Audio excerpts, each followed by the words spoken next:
Welcome to Inside Games Daily, the only gaming news show ready to be hurt by Todd Howard all over again. That's right, Todd. Tell me I can climb that mountain and I will try. You can walk all the way to the top of that mountain. For 2 hours, I'll try, and then I'll slip and fall off and die and lose 2 hours of progress, and then we'll just go through this whole cycle again, won't we, Todd? Oh man, I'm so excited for what we're talking about today. Intrepid internet sleuths on the Reset Era forum found a browsable directory on Virtuos Limited's website depicting the often rumored Oblivion remake, now remaster, earlier this morning. Yeah, this is really going to toss up the remake remaster verbiage that everybody got used to, but just for some background here, Virtuos is a very prolific code developer headquartered in Singapore, but they have offices everywhere. They've contributed to, just a real hit list of AAA games. Call of Duty Modern Warfare 3, Hogwarts Legacy, they're working on Metal Gear Solid Delta, tons more.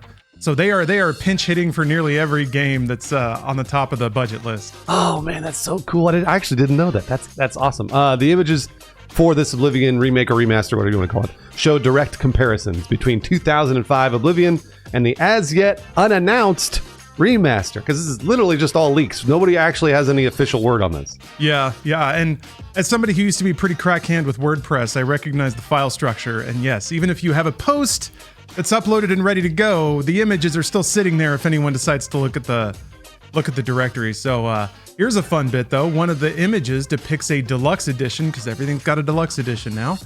And if you really zoom and enhance, I'm pretty sure you can see some horse armor in there. Yes, we're so back. We're gonna pay $60 for a 20-year-old game that has DLC in it again. Lawrence, bad news. They got me. I'm in. I'm buying it all. I can't wait. I'm so excited. The Virtuos website has since been completely locked down. So these leaks obviously got pulled for all of our viewing pleasure, but now gone. Yeah, we're at about hour 6 or 7, and yeah, the entire website's been 403'd into oblivion. Forbidden. Outright. I'm sure it'll come back soon, but yeah. As far as when this is happening, a lot of rumors of shadow drops have been bouncing around. We've even reported on it, but it's getting more precise, theoretically, the closer we get. Right now, Jeff Grubb is claiming that the game will shadow drop the week of April 21st, and the eagle-eyed out there might know that that's next week, so we don't have long to wait. Eurogamer actually reports the same, in addition to corroborating the images themselves, so this is becoming more and more real, and it's kind of blowing up the internet right now. I was noticing like every other post on Reddit was this, so everybody's really excited about this. Yeah, we just want to roll the clock back, Bruce, to the uncomplicated George W. Bush years, right? There was nothing to be upset about back then.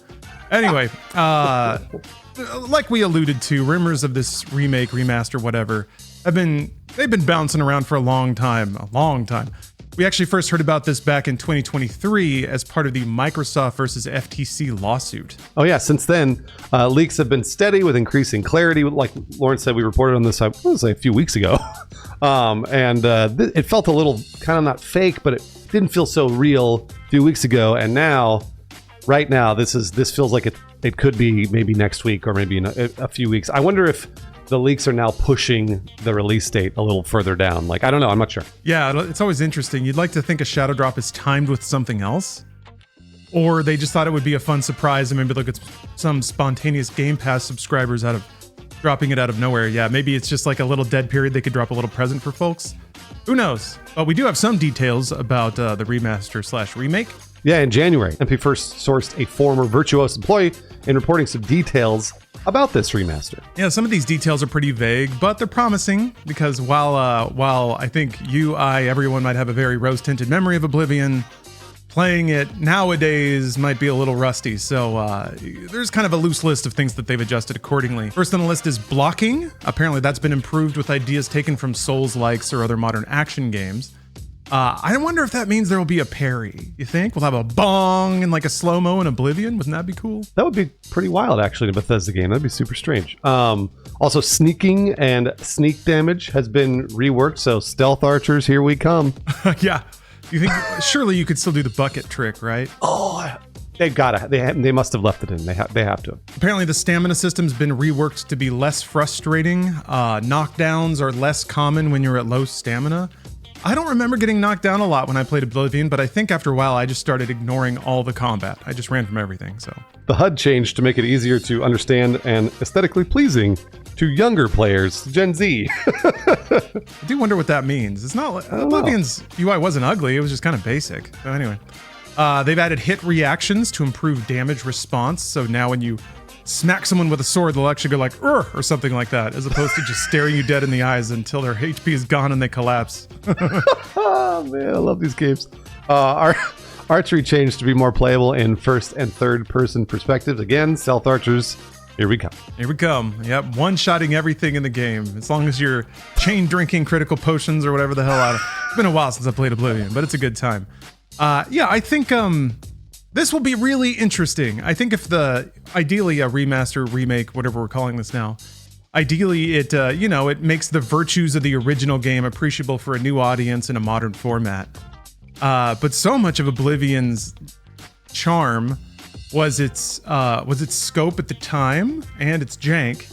I don't know if scope is going to impress so much anymore, but I really hope that they maintain that Bethesda aroma of just like AI having the most deranged conversations, or guards screaming at you halt and then drowning themselves in a river or something. That's the good stuff, and kind of like we had predicted and even talked about, that's kind of the X factor that Starfield was really lacking. So I think in comparison, and especially with the adjacency of these releases, it'll be fun to see if we get some of that old world charm back. I had just played Oblivion for the first time, I want to say a year ago, about 9 months ago. And boy, what a piece of jank, man. And clearly there's a lot of Bethesda charm from way back then. And I really loved it because I actually really love that style of game. And I can't wait to dive in and play 30 hours of this thing. But like Lauren said, if it's cleaned up, if it's too sterile, it's not going to be nearly as fun as the original was. And again, I mean, I must have gotten 4 hours into my playthrough, and I was using console commands and stuff like that because I was just like, this is impossible. What am I even doing? Like, why this enemy keeps glitching and I keep missing I was just like, never mind. Let's just start adding in a bunch of potions and spawn in a bunch of bears and do a bunch of crazy shit, because that's where I think these games shine. It's not about like walking the single player path and making sure you hit every story beat. I think as soon as you deviate from the path and start doing crazy stuff, then these games shine. Absolutely. Also considering just recently we've had Avowed on kind of one end of the fantasy action spectrum, and then Kingdom Come Deliverance 2 on the other. So Oblivion is kind of somewhere in between the two. So it'll be really interesting to see how that lands with audiences as well, given that I just think it's kind of bizarre that we've had so many games like this come out recently. Usually it's a genre that's very difficult to compete in or even launch a game in. So it's been a wonderful ride in 2025 so far. Only from the video game perspective, though. You just keep those blinders on. Yeah, no, I'm really looking forward to this. The one big question I have is, like you said, it's obviously going to be on Game Pass, of course, but they're going to do the early access thing, I would imagine, which is you pay $20 or $30 or whatever for the early access, 5 days early access on Game Pass, something like that. They can't do that. They can't do early access for a game that's 20 years old. They can't. They won't. They are definitely going to do that, 100%. And then also, I wonder if they're going to charge. They're not going to charge us full retail for this. Like, it might be like 70. There's no way they're going to charge 70 on Steam for this, right? No way. No, I bet it's like $40 and then the deluxe is 60. So it like gets close to that. Oh, that's also another thing that I forgot to put in the script, but is pretty noteworthy. Should be shadow dropping on PS5 as well. So yeah, this is under the house of Xbox, and we can assume, I think, that it'll hit Game Pass on PC and console. But yeah, it's launching on PS5, so that's pretty exciting. Wow, that's huge, actually. I did not know that. That's not something I had read in any leaks, so very exciting. I think both Lawrence and I are going to really enjoy playing this once it comes out. And I even sent a few emails last week being like, hey, is this a real thing? And nobody responded. So, makes sense. So we'll see. Hopefully in a week's time. Hopefully. In a week's time, it'll be a different world entirely. We'll all be living in Cyrodiil or whatever. Speaking of never escaping the Elder Scrolls 4, we'd like to shout out an extra special Inside Games patron today. Jack Willis, this one's for you. Jack has never stopped playing Oblivion since it came out, but unfortunately has only 1 week left to actually finish the game. So get cracking. Oh, man. We better start jumping on those paintbrushes that turn into a ladder. You put a paintbrush out and you can jump on.